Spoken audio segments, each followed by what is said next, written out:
מה זה הרגליים האלה? מה זה, יש לו רגליים עקומות? מה זה הפנים האלה? היא החזין את מכוער, די, מה אני אעשה איתו בחיים האלה? יואו, מה זה הילד הזה? אני אציל אותו. אין, אני לא יודעת מה לעשות איתו, אני אנסה לתקן לו את הרגליים. הבוס היה נפח, כל היום עבוד.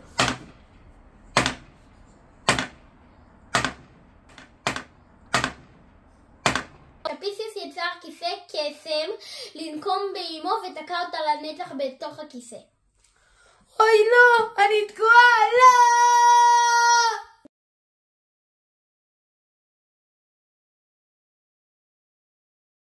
סוס, קח יין, תהיה שיכור, נשחרר את אמא. גלו גלו גלו גלו. ירוס. יופי, עכשיו בוא נשחרר את אמא. רציתי לשחרר את אמא שלי.